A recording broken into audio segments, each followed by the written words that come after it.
So welcome everyone. It's good to see you. Now, are there any questions, anything that you brought along to the session that interests you, that you'd like to hear more about?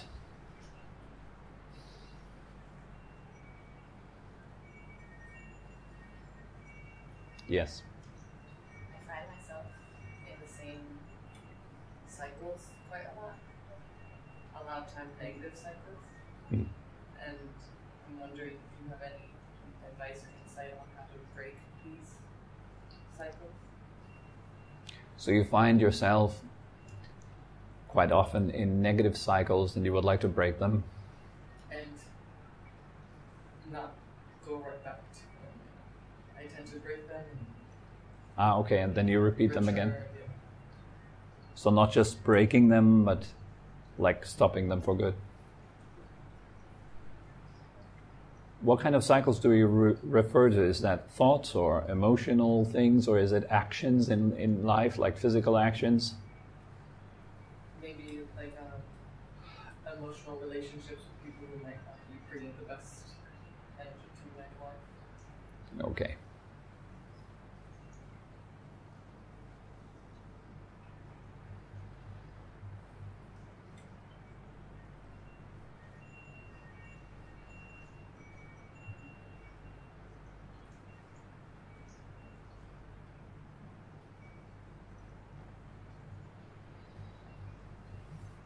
So the way that you relate to people and to things in life is usually the way that you would relate to things within yourself. Like, let's say you're sitting quietly and you're practicing meditation and all kinds of things come to visit you. Feelings, pain, discomfort, comfort. And then you relate to those things. You react to them a certain way. Usually that is reflected in our life as well. So it's not thoughts or emotions that come to you in life, it's maybe people. And they bring something to you. Like they might bring their suffering to you. In whatever kind of form or shape.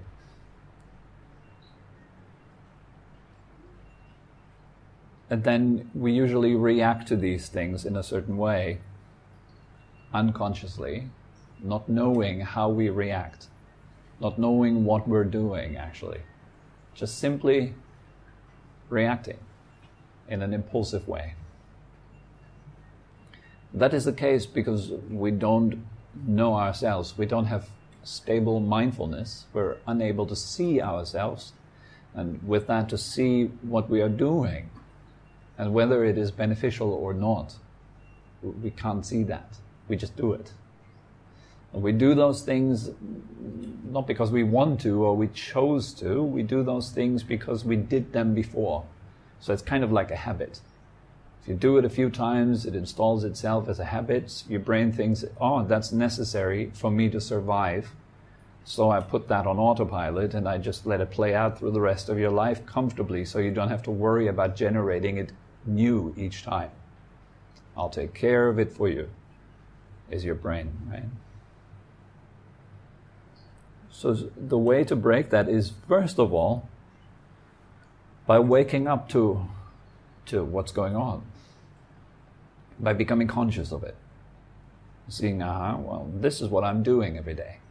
Like really studying your actions every day. Like in the morning when you wake up, make it a point to intend to be more alert and awake to how you act internally and externally throughout the day. In the evening when you go to sleep, review it. What have I done today?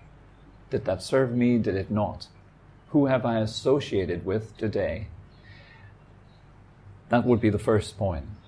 Then you could ask yourself a further question. Why is it, or what inside of you seeks out drama? If it is the case that you seek out drama again and again. That there is some aspect within you that seeks out certain situations unconsciously, because it is used to reaping the fruits of those situations. Let's say we meet certain people in our lives And it is those same people all the time that make us angry. So what inside of you is it that has the need to feel angry all the time? And what inside of us is it that generates situations in our life that get you into that angry state again and again? The brain is very selective. It seeks out situations and it seeks out people that make it feel what it knows best or what it is used to feel. So we stay within our bubble. We maintain a stable sense of self through that. And if my sense of self is, I must be a person that is constantly getting into negative emotional cycles with other people, then you seek that out, but unconsciously. I'm not saying you wake up in the morning and you're like, how could I feel bad today? Who could I meet today to make me feel terrible? That's not conscious. It's not conscious like that. Instead, it's kind of like you cleverly maneuver yourself into situations that result in that particular feeling that you keep getting over and over again. Maybe it's being disappointed. Or maybe it's being lied to. Whatever it is, people go through these things. So a good question to ask ourselves is like, what inside of myself needs that? Rather than just trying to cut it off, acknowledge that there is something inside of you that resonates with the negativity that you pull into your life. Because you could just say no from the very beginning. Instead of just simply repeating again and again the same kind of thing, we could say no to it. Just stop feeling negative. That there's something inside of us that cannot just stop that complaining and all this kind of stuff.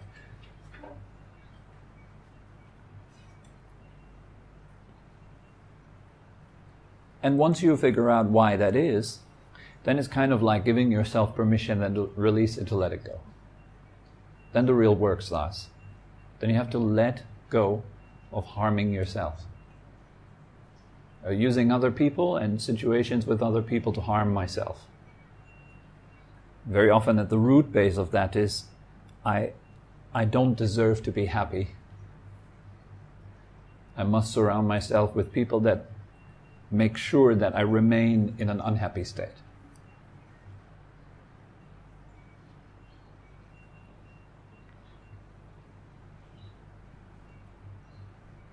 And then the practice is fairly simple. Stop associating with people that do exactly that. And start associating with people that do the opposite. Let's say you tend to associate with people who lie a lot. Then instead make it a conscious decision to spend time with people who have integrity and who value not lying, telling the truth, staying with the truth. Not being fake, but being real, honest. And as you start seeking out such kind of people, you'll find them more and more. Because your attention is shifting towards what you really need. So your brain starts responding to that and starts manifesting situations for you that support your new belief. I am somebody that deserves truth, that is worthy of truth.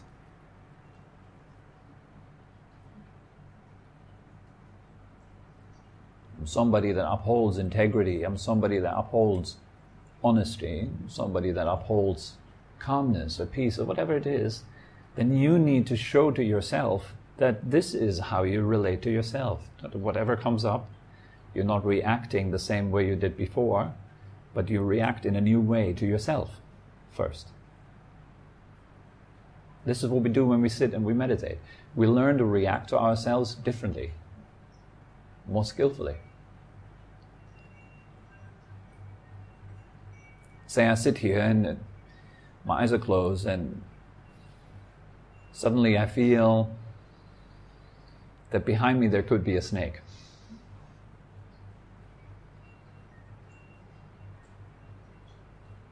So I make it a point for myself to just stay calm, to keep my eyes closed, and to accept that that might be the case. And to react, instead of getting up, looking, opening my eyes, disturbing myself in such ways, I decide to use it as a path. So I relax instead. Okay, there might be a snake. I might die. Maybe now this is my last 10 minutes. Can I be at peace with that? And I relax. I train myself like this. You can take it as far as you want. But you react differently to a situation that keeps showing up in your life, consciously.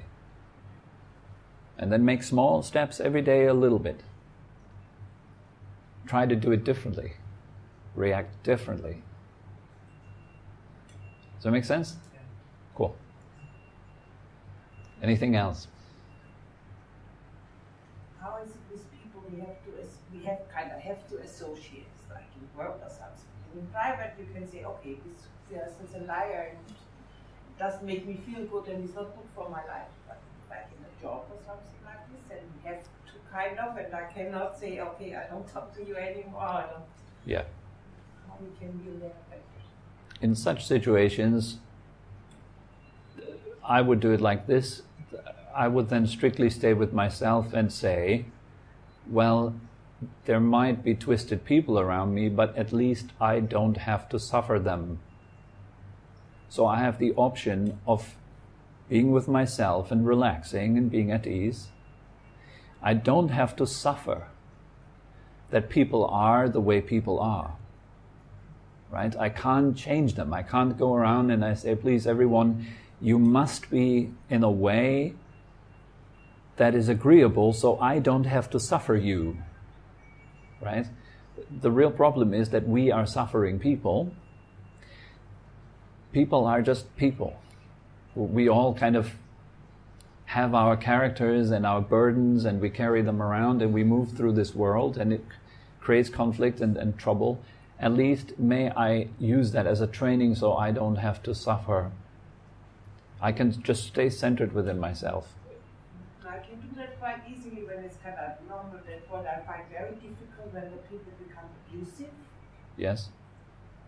And then I find it very difficult to deal with. Difficult, yes. Yeah, very. When it's like really verbal, not like physical abusive, that normally customers don't do that. Normally, it happens, Yes. but very rarely.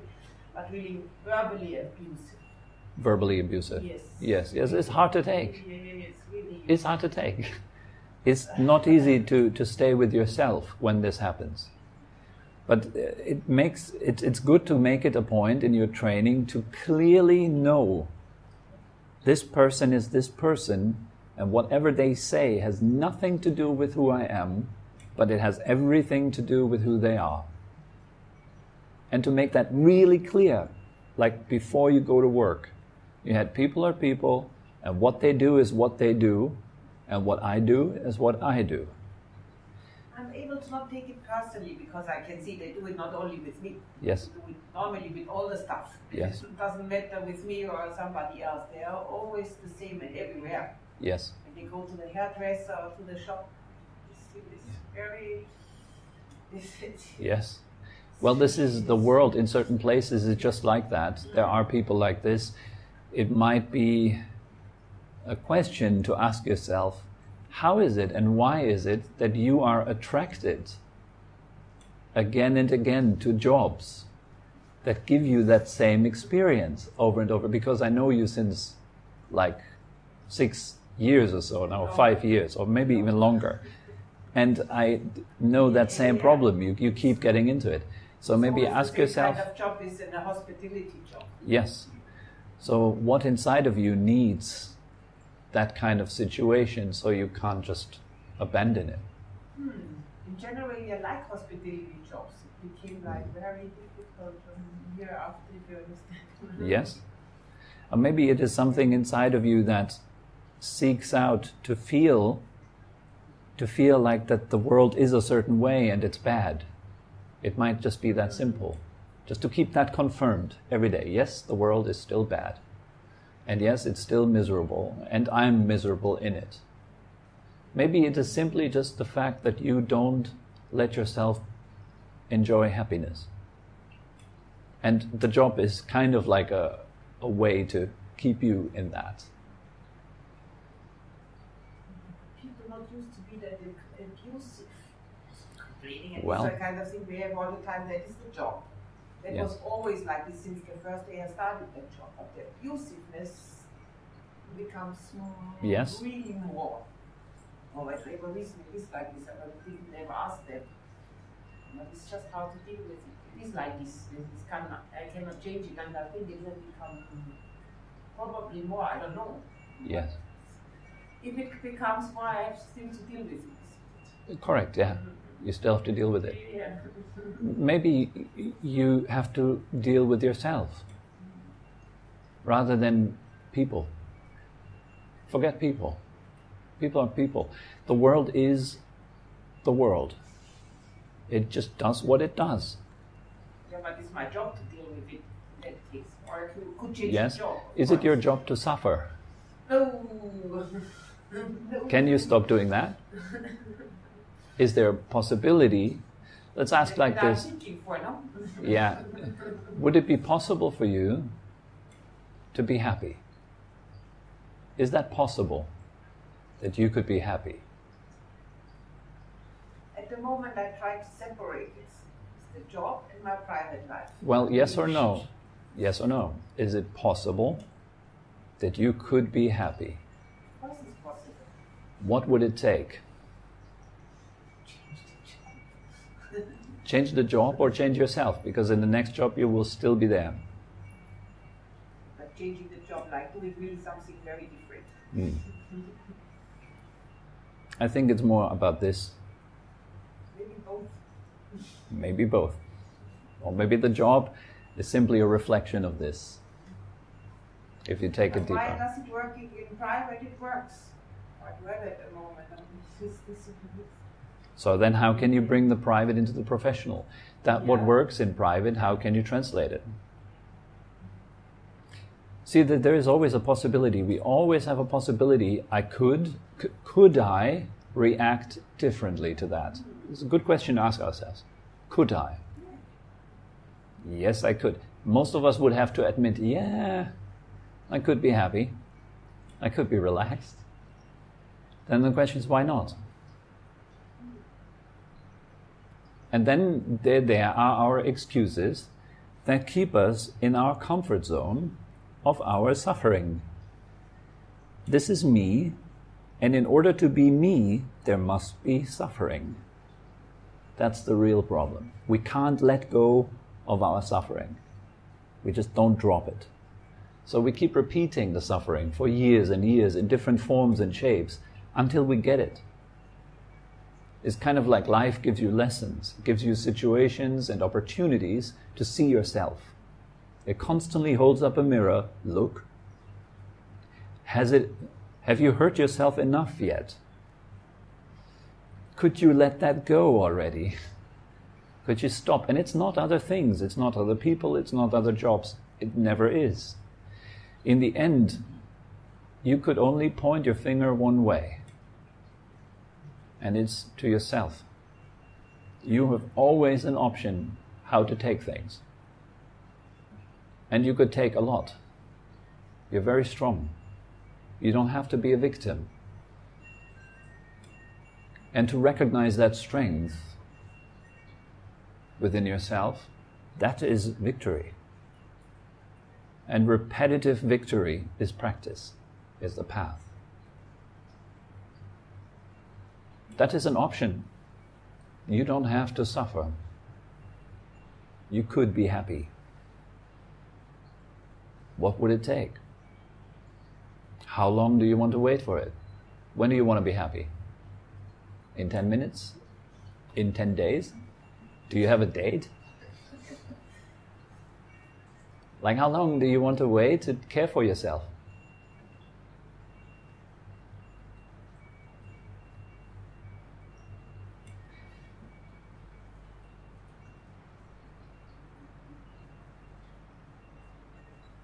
Keep bringing that up into your head, into your mind. As soon as you go to work, ask yourself, could I be happy? Regardless of people.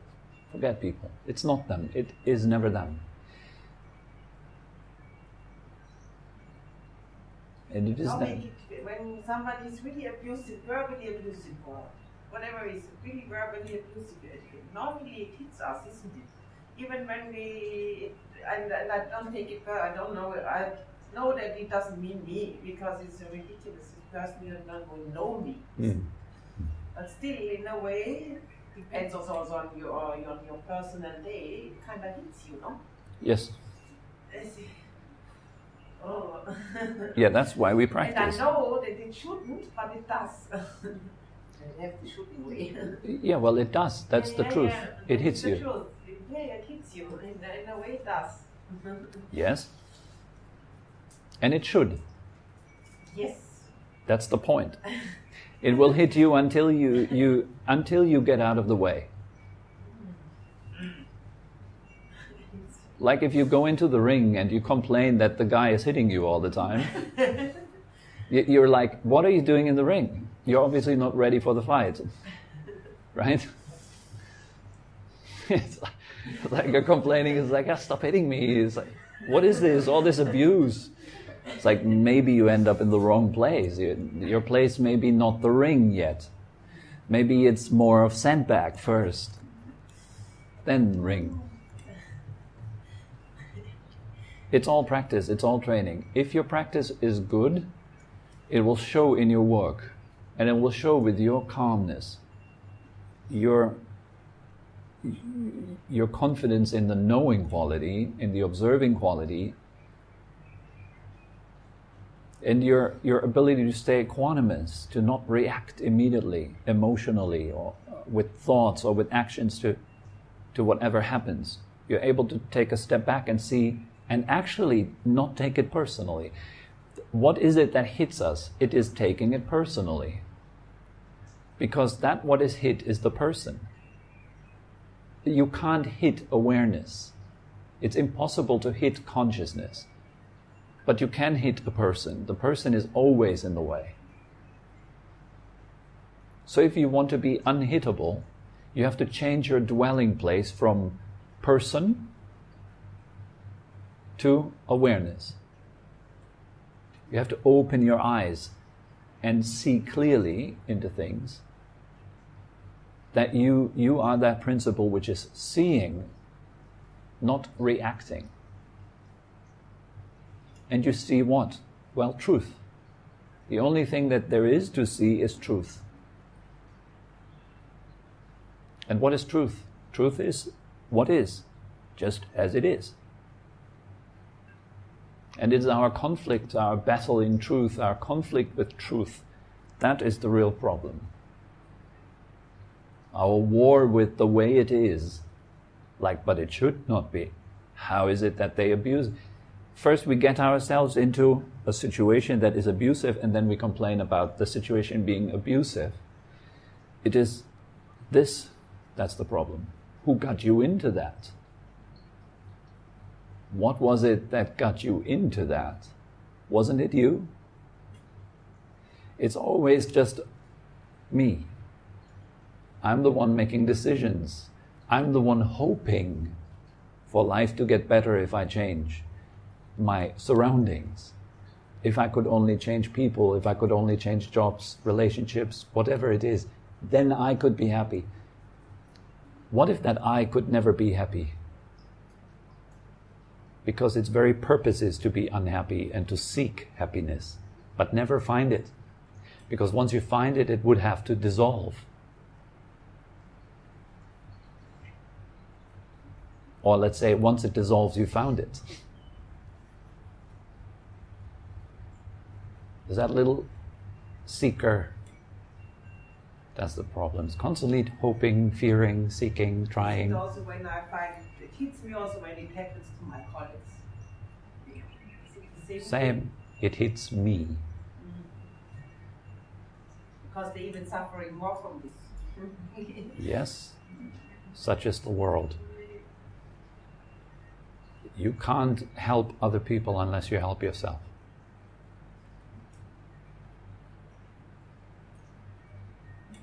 Your suffering doesn't help them.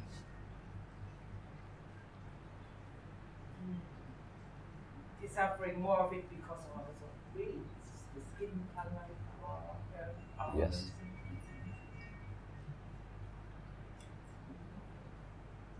Makes me sad. Can you put down your sadness and your pain? Can you put it down? Do you need it? No, I don't. I try. Let's see. I try to. If your pain and your suffering was a heavy bag full of stones that you carry around with you day in and day out, would you put it down? What would happen if you put it down? Would it make the world a worse place? The world wouldn't change, No, same. but you would change. And with that, maybe people around you would become inspired. They would see like, wow, I remember Claudia, she was always suffering so much from this job. Now I see her calm and happy. Coming into the job in the morning, calm and happy. Leaving, calm and happy. Being at ease. I wonder what she's doing. They might come and approach you and ask, like, what are you doing? You seem so peaceful. And then you can answer, I found the way. I put down my bag.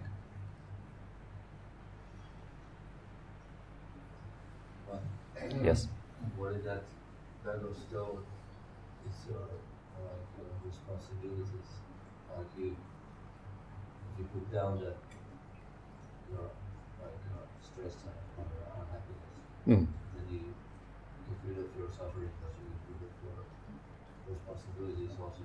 Yes. Because if you say that, if I understood right, you should take your state of mind from a happy situation and take it with you to a more stressful situation. But then it's like you put yourself inside your happy bubble. Mm-hmm. Okay. So the question is, what about the responsibilities that we have in life?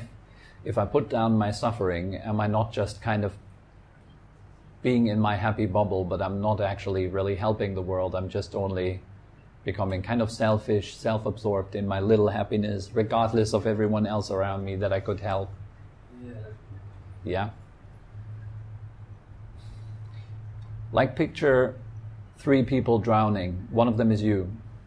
Okay? And you still have some strength left, and you still know how to swim a little bit. And you see a boat in the distance. What would you do? What is your responsibility right now? I know I can swim a little, but maybe my responsibility is to save myself, because otherwise Well, you could get to the boat, right? So would you get to the boat, or would you drown together with your friends, like as a buddy in suffering? Like, would you like, oh, I can't leave you alone, I can't just be happy in my boat, I'm going to suffer with you together, and all 3 of us are going to drown. Which one is a better option? That's quite philosophical. So let's say you could go to the boat. It depends on other people. I mean, it can be like you can save yourself and then you can live with yourself afterwards. Well, you might get to the boat and come back and help your friends with the boat. But how can you help them without a boat? All 3 of you drowning. You can't help them, right? And you might still go back to the boat. You might still come with a boat and reach out to your friends and tell them, here, I have a boat, come, I will help you up. And one of them says, no thanks, I don't like boats. Then it's like, okay, what can I do, right? What can I do? And I might even force him to come up on my boat. First thing is, he jumps right back into the water. Then why is that? He hasn't drowned enough yet. He must drown to a point where it becomes really urgent. where he almost loses his life maybe, and then he will take your hand. And then you can help. And then the help makes sense. Ajahn Chah gives the example of those are little animals that live in buffalo shit. Okay? They just live in there, like worms or flies or something like that. And they crawl around in there. And he said if you had compassion with them, and you might feel like, oh wow, those poor little creatures, they're just living in shit. Let me help them. And so you liberate them and you put them into a beautiful flower pot. What would they seek out first? They would like to go back into their shit first, because it's all they know. And that's the problem with helping people. People can only ever help themselves. And for people to help themselves, or to seek help, it requires for them to realize their situation. So the worm would have to actually wake up and go like, whoa, I'm living in shit. Is there something better than that? Like this. So of course it's kind of not 100% perfect example, but it's applying to us. We have to realize like, wow, I'm hurting myself over and over and over again. I want to really stop that. Who could I seek out to help me stop that? And then you start to work. That's how we can help. And in order to be able to help those people who are ready, you better have a boat. And I guarantee you, once you have a boat, all those people who are drowning and who have enough of drowning will come to find you. You become like a lighthouse. Yeah, the lighthouse doesn't have to go and swim around looking for boats and pull it back to the harbor. The lighthouse just shines. And if it shines enough, the boats that want to come to the land will find their way because of that lighthouse. That's how you help people. In my opinion, is the only way. You can't change people, because we wouldn't know. It's pretty conceited actually to assume that I knew what's best for you. How do I know? I might save you and create a whole heap of trouble without even knowing it. Let me help you. The relationship you're in is abusive, and I get you out of it. And because I got you out of it, I get you into a whole world of trouble that I didn't anticipate. I could never know that this is going to happen to you. My intention was good, but as the saying goes, right? The way to hell is paved with good intentions. We don't know what's good. We can only help ourselves and get out of suffering. It's the best way to help others. You hear that any time on the airplane, isn't it? What do they tell you when something happens on the plane and the oxygen mask comes down? Correct. What do they tell you? They tell you put the mask on first, and then you help the others. And Yes. the kids. That is the best. Yes. You hear that actually anytime you fly, you hear that. Yes. Yes. So let's do exactly that. Like, let's free the world from our own suffering first. And then build on that. Helping yourself is helping others is helping yourself, yeah. There you go. So, pretty much. I think, like Tobi said, looking at ourselves is a big thing. Me personally, I suffer to come to places like this and sit with all you people. I get anxious, I get scared, I don't like being in this room, but working with Tobi is like, face your fear and look at it straight in time, and that's what I do.